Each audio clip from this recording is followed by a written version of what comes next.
ನಿಮ್ಮ power TV ಯಾವುದೇ ಸುದ್ದಿಯನ್ನ ಬಿತ್ತರಿಸಿದ್ರು ಕೂಡ ಅದಕ್ಕೊಂದು ತಾರ್ಕಿಕ ಅಂತ್ಯ ಕೊಡೋ ತನಕ ಬಿಡೋದಿಲ್ಲ. ಬಿಗ್ ಇಂಪ್ಯಾಕ್ಟ್ ಆಗೋ ತನಕ ಬಿಡೋದಿಲ್ಲ. ನಿರಂತರವಾಗಿ ಫಾಲೋ ಮಾಡುತ್ತೆ. ಅದಕ್ಕೆ ಸಾಕ್ಷಿ ಈ ಸ್ಟೋರಿ. ಇದು ಪವರ್ ಟಿವಿ ವರದಿಯ ಮತ್ತೊಂದು ಬಿಗ್ ಇಂಪ್ಯಾಕ್ಟ್. ಗಾಳಿ ಆಂಜನೇಯ ದೇವಸ್ಥಾನ ಈಗ ಮುಜರಾಯಿ ಇಲಾಖೆಗೆ.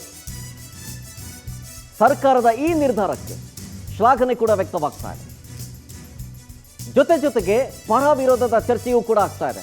ಒಂದ್ ಕಡೆ ದೇವಸ್ಥಾನ ಟ್ರಸ್ಟಿ ಆಡಳಿತದಲ್ಲೇ ಇರಲಿ ಅನ್ನೋ ವಾದ, ಮತ್ತೊಂದು ಕಡೆ ಮುಜರಾಯಿ ಇಲಾಖೆಗೆ ಸೇರಿಸಿದ್ದು ಒಳ್ಳೆಯದೇ ಆಯಿತು ಅಂತೇಳಿ ಒಂದಷ್ಟು ಸಂಭ್ರಮ. ಪವರ್ ಟಿವಿಗೆ ಧನ್ಯವಾದವನ್ನ ದೂರುದಾರರು ಈಗ ಕೊಡ್ತಾ ಇದ್ದಾರೆ. ಗಾಳಿ ಆಂಜನೇಯ ಟೆಂಪಲ್ಲು ಇಲ್ಲಿ ಕೋಟಿ ಕೋಟಿ ಆದಾಯ ಬರ್ತಾ ಇತ್ತು. ಆದರೆ ಅಲ್ಲಿನ ಭಕ್ತರ ಹಣ ಮಾತ್ರ ಜೇಬಿಗಿಳಿಸ್ಕೊಳ್ತಾ ಇದ್ರು. ಅದಕ್ಕೆ ಸಂಬಂಧಪಟ್ಟಂತೆ ವಿಜುವಲ್ ಸಮೇತ, ಸಾಕ್ಷಿ ಸಮೇತ ಪವರ್ ಟಿವಿ ಬಿತ್ತರಿಸಿತ್ತು. ನಮ್ಮ ವರದಿಯ ಬಿಗ್ ಇಂಪ್ಯಾಕ್ಟ್ ಅನ್ನುವಂತೆ ಈಗ ಈ ದೇವಸ್ಥಾನ ಗಾಳಿ ಆಂಜನೇಯ ಟೆಂಪಲ್ ಮುಜರಾಯಿ ಇಲಾಖೆಗೆ ಸುಪರ್ದಿಗೆ ಸೇರುತ್ತೆ. ನೋಡಿ ಅವತ್ತು ಏನೆಲ್ಲ ಆಯಿತು ಅಂತೇಳಿ CCTV ವಿಜುವಲ್ಸು. ಆ ಹಣ ಎಲ್ಲರೂ ಕೂಡ ಭಕ್ತರು ದೇಣಿಗೆ ರೂಪದಲ್ಲಿ ಕೊಟ್ಟಿದ್ದು ಅಥವಾ ಹುಂಡಿಗೆ ಹಾಕಿದ್ದು. ಆ ದುಡ್ಡನ್ನ ಸ್ಟ್ರೈಟ್ ಅವೇ ಎತ್ಕೊಂಡು ಜೋಬಳಿಗೆ ಇಳಿಸ್ಕೊಳ್ಳೋದು. ಲೆಕ್ಕದಲ್ಲಿ ಮಾತ್ರ ತೋರಿಸೋದು 0. ನಿಜವಾಗ್ಲೂ ಬಂದಿದ್ದು ಕೋಟಿ ಕೋಟಿ ಆದಾಯ ಅಥವಾ ಕೋಟಿ ಕೋಟಿ ಭಕ್ತರ ಹಣ. ಅದೆಲ್ಲವನ್ನ ಜೇಬಿಗಿಳಿಸ್ತಾ ಇದ್ದವರು ಅಲ್ಲಿನ ಟ್ರಸ್ಟಿಗಳೇ. ಸೊ ಹಾಗಾಗಿ ಇದಕ್ಕೆ ಸಂಬಂಧಪಟ್ಟಂತೆ ಪವರ್ ಟಿವಿ ಯಾವಾಗ ಈ ಸುದ್ದಿಯನ್ನು ಸಾಕ್ಷಿ ಸಮೇತ ಬಿತ್ತರಿಸ್ತೋ, ಇದಕ್ಕೆ ಸಂಬಂಧಪಟ್ಟ ಅಧಿಕಾರಿಗಳಿಗೆ ಜೊತೆಗೆ ಸಚಿವರಿಗೆ ಗಮನಕ್ಕೆ ತಂದಂಥ ಸಂದರ್ಭದಲ್ಲಿ ಈಗ ಗಾಳಿ ಆಂಜನೇಯ ಟೆಂಪಲ್ ಮುಜರಾಯಿ ಇಲಾಖೆಗೆ ಸೇರ್ತಾ ಇದೆ. ಹಾಗಾಗಿ ಇದಕ್ಕೆ ಪರ ವಿರೋಧದ ಚರ್ಚೆಯೂ ಕೂಡ ಆಗ್ತಾ ಇದೆ. ಇಲ್ಲ ಟ್ರಸ್ಟಿ ಅಂಡರಲ್ಲೇ ಇರಬೇಕು ಅಂತ ಒಂದಷ್ಟು ಜನ, ಇಲ್ಲ ಮಾಡಿದ್ದು ಒಳ್ಳೆಯದೇ ಆಯಿತು, ಪವರ್ ಟಿವಿ ನೀವು ಮಾಡಿದ್ದು ಸುದ್ದಿ ಮಾಡಿದ್ದಕ್ಕೆ ಇಂಪ್ಯಾಕ್ಟ್ ಸಿಕ್ಕಿದೆ, ನಿಮಗೆ ಧನ್ಯವಾದ ಅಂತ ಕೂಡ ಹೇಳಿದ್ದು ಉಂಟು.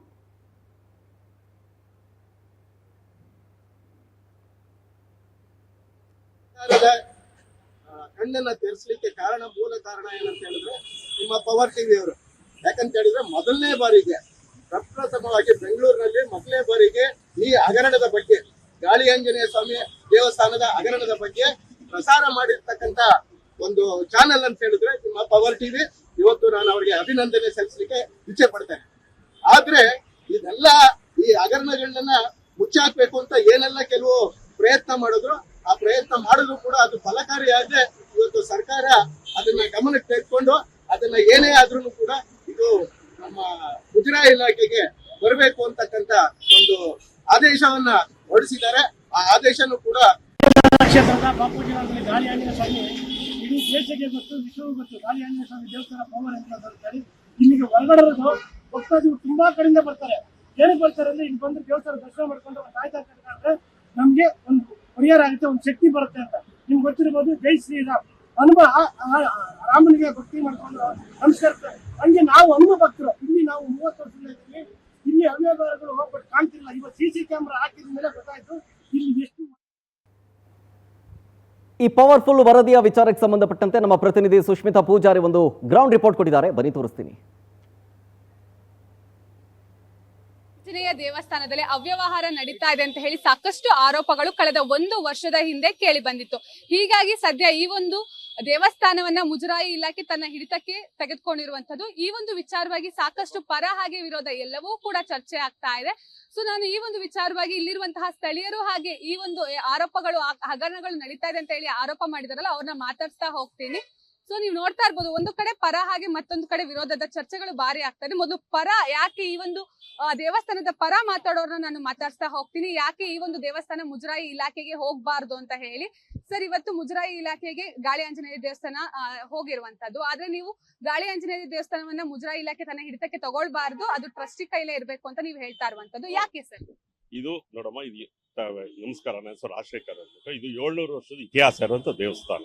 ಇಲ್ಲಿ ಏನೇ ಆಗುವಾಗುಗಳು ಅಥವಾ ನೀವ್ ಹೇಳದಂಗೆ ಅಲ್ಲೇನೋ ಕಳ್ತನ ಆಗಿತ್ತು ಅದು ನಾವು ಖಂಡಿಸ್ತೀವಿ, ನಾವು ಕೇಳ್ತೀವಿ, ತಪ್ಪಿಲ್ಲ ಅಂತಲ್ಲ. ಯಾಕೆಂದ್ರೆ ಪಬ್ಲಿಕ್ ಹಣ ₹1 ಹಾಕ್ಬೇಕಾದ್ರು ಅವ್ನು ಕಷ್ಟ ಬಿದ್ದು ಹುಂಡಿಗೆ ಹಾಕೋಣ, ಅದ್ ಕದ್ದಿರೋನ್ನ ಅವ್ನು ಡಿಸ್ಮಿಸ್ ಮಾಡೋರು, ಸಸ್ಪೆಂಡ್ ಮಾಡೋರು ಟ್ರಸ್ಟಿ ಕ್ರಮ ಕೈಗೊಂಡಿದೆ. ಪೊಲೀಸ್ ಸ್ಟೇಷನ್ ಕಂಪ್ಲೇಂಟ್ ಕೊಟ್ಟಿದೆ, ಸಸ್ಪೆಂಡ್ ಮಾಡಿ ಡಿಸ್ಮಿಸ್ ಮಾಡಿದ್ದಾರೆ. ನಾವೆಲ್ಲ ಕೇಳೋದು ಏನ್ ಮಾಡಿದಿರ, ಅವ್ರಿಗೆ ಏನ್ ಕ್ರಮ ತಗೊಂಡಿದ್ದೀರ ಅಂತ ತಗೊಂಡಿದ್ದಾರೆ. ಆಮೇಲೆ ಏನು ಲೂಪ್ ಹೋಲ್ಸ್ ಆಯ್ತು ಅದಾಯ್ತು ಅಂತ ಹೇಳ್ತಾರಲ್ಲ, ಅದು ಏನಾಗಿದೆ, ಪ್ರತಿ ವರ್ಷನೂ ಅವ್ರು ಮೀಟಿಂಗ್ ಕರೀತಾರೆ, ಜನರಲ್ ಬಾಡಿ ಮೀಟಿಂಗ್ ಕರೀತಾರೆ. ಜನರಲ್ ಬಾಡಿ ಮೀಟಿಂಗ್ ಅಲ್ಲಿ ಮಂಡಿಸ್ತಾರೆ, ಅದನ್ನ ಲೆಕ್ಕನೂ ಮಂಡಿಸ್ತಾರೆ. ನಾವು 10-15 ವರ್ಷದಿಂದ ಹೋಗ್ತಾ ಇದ್ವಿ ಜನರಲ್ ಬಾಡಿ ಇಲ್ಲ ಅಂತಲ್ಲ, ಪ್ರತಿಯೊಂದಕ್ಕೂ ಲೆಕ್ಕ ಇದೆ. ಅವ್ರು ಏನ್ ಲೆಕ್ಕ ಮಾಡಿದ್ರೆ ನಾವೇನೇ ಹಿಡ್ಕೊಂಡು ಬಾರಿ ಐಚೆ ಅಂತೀವಿ, ತಪ್ಪಿಲ್ಲ. ಯಾಕೆಂದ್ರೆ ಭಕ್ತರು ದೇವರು ಇದೇ ಇರೋದು ದೇವಸ್ಥಾನ ಇದು. ಸರ್, ಅವ್ಯವಹಾರಗಳು ಆಗ್ಬಾರ್ದು ಅನ್ನೋ ದೃಷ್ಟಿಯಿಂದನೇ ಇವಾಗ ಮುಜರಾಯಿ ಇಲಾಖೆ ಕೊಟ್ಟಿರುವಂತದ್ದು. ಆದ್ರೂ ಕೂಡ ನೀವು ಅದನ್ನ ವಿರೋಧ ಮಾಡ್ತಾ ಇದ್ದೀರಾ, ಯಾಕೆ ಸರ್? ಯಾಕಂದ್ರೆ ಮುಜರಾಯಿ ಇಲಾಖೆಗೆ ಹೋದ್ರೆ ಸಾಕಷ್ಟು ಅನುದಾನವೂ ಕೂಡ ದೇವಸ್ಥಾನದ ಅಭಿವೃದ್ಧಿಗೂ ವರ್ಷ ಬರ್ತಾ ಇರುತ್ತೆ. ಆದ್ರೂ ಕೂಡ ನೀವು ಮುಜರಾಯಿ ಇಲಾಖೆಗೆ ಹೋಗ್ಬಾರ್ದು ಅಂತ ನೀವು ಹೇಳ್ತಾ ಇದ್ದೀರಾ, ಯಾಕೆ? ಮೇಡಮ್, ಇಲ್ಲಿ ನಾವು ಕೃಷ್ಣ ಅಂತ ಬ್ಯಾಟ್ರಾಂಪುರದವ್ರು, ನಾವು ಸ್ಥಳೀಕರು. ಇಲ್ಲಿ ಬಂದು ಎಲ್ಲ ಬೇಕು ಅಂತ ಬೇರೆಯವರೆಲ್ಲ ಟೆಸ್ಟ್ ಇವರೆಲ್ಲ ನಮ್ಮನ್ನ ಟೆಸ್ಟಿಗೆ ಸೇರಿಸ್ಕೊಳ್ಳಿ, ಟೆಸ್ಟಿಗೆ ತಗೊಳ್ಳಿ ಅಂತ ಅಂದಾಗ ತಗೊಳ್ದಿದ್ಮೇಲೆ ಇವೆಲ್ಲ ಸ್ಟಾರ್ಟ್ ಆಗಿದ್ದು. ವಿಡಿಯೋ ಆಚೆ ಬಂದಿರೋದು ಎಲ್ಲ ಷಡಾಂತರ ಮಾಡಿ ಎಲ್ಲ ಬೇಕು ಅಂತ ಮಾಡ್ತಾ ಇರೋದು. ಇಲ್ಲಿ ಬೇರೆ ಟೆಸ್ಟಿಗಳನ್ನ ತಗೊಳ್ಳಿಲ್ಲ ಅನ್ನೋದಕ್ಕೆ ಅವ್ಯವಹಾರಗಳು ಇದೆಲ್ಲ ಆಚೆ ತಗೊಂಬಂದು ವಿಡಿಯೋಗಳು ತೆಗೆದು ಮಾಡ್ತಾ ಇರೋದು. ಅಷ್ಟೇ ವಿಚಾರಕ್ಕೆ ಅವ್ಯವಹಾರ ಆಚೆ ಬಂತು. ಬಟ್ ಅವ್ಯವಹಾರ ಆಗಿರೋದು ಅನ್ನೋ ಒಂದು ಸಿಸಿಟಿವಿ ವಿಷುವಲ್ ಕೂಡ ಸಿಕ್ಕಿದೆ ಅಲ್ವಾ? ಅದು ಸತ್ಯನೇ ಅಲ್ವಾ? ಅವ್ರನ್ನ ತೆಗ್ದಿದ್ದಾರೆ, ಆಲೆ ಇಬ್ರನ್ನ ಡಿಸ್ಮಿಸ್ ಮಾಡಾಯ್ತು, ಬೇರೆಯವ್ರನ್ನ ತಗೊಂಡಾಯ್ತು, ಕಂಪ್ಲೇಂಟು ಆಗಿದೆ ಅವ್ರ ಮೇಲೆ, ಎಲ್ಲ ಆಗಿದೆ, ಎಲ್ಲ ಮಾಡಿದ್ದಾರೆ. ಇವ್ರು ಅದ್ರ ಬದಲು ನಮ್ಮನ್ ತಗೊಳ್ಳಿ ಟೆಸ್ಟಿಗೆ ಅಂತ ಜಗಳ ನಡೆದಾಗ, ಜಗಳದಲ್ಲಿ ಅದ್ರ ತಗೊಳ್ದ ಬೇರೆಯವ್ರು ತಗೊಂಡಿದ್ದರಿಂದ ಇಲ್ಲಿ ಷಡ್ಯಂತ್ರ ಸ್ಟಾರ್ಟ್ ಆಗಿ ಆ ವಿಡಿಯೋಗಳೆಲ್ಲ ಆಚೆ ಬರೋದು, ಪ್ರಾಬ್ಲಮ್ಗಳು ಎಲ್ಲ ಮಾಡಿದ್ದು. ಈ ತರ ಮಾಡಿ ಬೇರೆ ಟೆಸ್ಟಿಗಳು ತಗೊಳ್ಳಿರೋ ಹೊಟ್ಟೆಗಿರ್ಚಿಗೆ ಈ ತರ ಮಾಡಿ ಪ್ರಾಬ್ಲಮ್ ಜಾಸ್ತಿ ಮಾಡಿರೋದಿಲ್ಲ. ಕಾನೂನು ಚೌಕಟ್ಟಾಗೆ ನಾವು ಆಯ್ಕೆ ಮಾಡಿರೋದವ್ರು. ನಾವು ಕೇಳಿದ್ವಿ, ನಾವು ಅಲ್ಲಿ ಎಂಟ್ರಿ ಫಾರ್ 11 ಜನ ಇದ್ದಾರೆ ಮೇಡಮ್. ಅದ್ರಲ್ಲಿ ಇಬ್ರು ಅವ್ಯವಹಾರ ಮಾಡಿರೋದಕ್ಕೆ ಅವ್ರನ್ನ ಪೊಲೀಸ್ ಕಂಪ್ಲೇಂಟ್ ಮಾಡಿ ಸಸ್ಪೆಂಡ್ ಮಾಡಿ ಕಾಲಾವಕಾಶ ಕೇಳಿದ್ರು. ನಿನ್ ಹೇಳಿಕೆ ಕೊಡಪ್ಪ ಅಂತ ಕೊಡ್ಲಿಲ್ಲ ಅವರು. ಅದೇನ್ ಕಾನೂನು ಚೌಕಟ್ಟಿದೆ ಅದ್ರ ಪ್ರಕಾರ ಡಿಸ್ಮಿಸ್ ಮಾಡಿದ್ರು. ಸರ್, ಇವಾಗ ಒಟ್ಟಿನಲ್ಲಿ ನೀವು ಹೇಳ್ತಾ ಇರುವಂತದ್ದು ಯಾವುದೇ ಕಾರಣಕ್ಕೂ ಮುಜರಾಯಿ ಇಲಾಖೆಗೆ ಹೋಗ್ಬಾರ್ದು ಅಂತ. ಇಲ್ಲ, ಹೌದು, ಮುಜರಾಯಿ ಇಲಾಖೆಗೆ ಹೋದ್ರೆ ನಾವು ಖಂಡಿಸ್ತೀವಿ ಮೇಡಮ್. ಇಷ್ಟು ಏನು ಪರ ಹಾಗೆ ವಿರೋಧದ ಚರ್ಚೆ ಭಾರಿ ಆಗ್ತಾ ಇರುವಂತದ್ದು. ಒಂದು ಕಡೆ ಮುಜರಾಯಿ ಇಲಾಖೆಯ ಕೈಗೆ ಏನಾದ್ರೂ ಈ ಒಂದು ದೇವಸ್ಥಾನ ಹೋಯ್ತು ಅಂತ ಹೇಳಿದ್ರೆ ನಾವು ಅದಕ್ಕೆ ತೀವ್ರವಾಗಿ ಹೋರಾಟ ಮಾಡ್ತೀವಿ ಅಂತ ಹೇಳಿ ಒಂದು ಭಾಗದವರು ಹೇಳ್ತಾ ಇದ್ರೆ, ಮತ್ತೊಂದು ಭಾಗದಲ್ಲಿ ಇದು ನಾವು ಏನು ದೂರನ್ನ ಕೊಟ್ಟಿದೀವಿ ಆ ಒಂದು ದೂರಿಗೆ ಸಂದಂತಹ ಜಯ ಮುಜರಾಯಿ ಇಲಾಖೆಯೇ ಇನ್ ಮುಂದೆ ಈ ಒಂದು ದೇವಸ್ಥಾನವನ್ನ ನಡೆಸ್ಕೊಂಡು ಹೋಗ್ಬೇಕು ಅಂತ ಹೇಳಿ ಮತ್ತೊಂದು ಭಾಗದ ಜನರು ಹೇಳ್ತಾ ಇರುವಂತದ್ದು.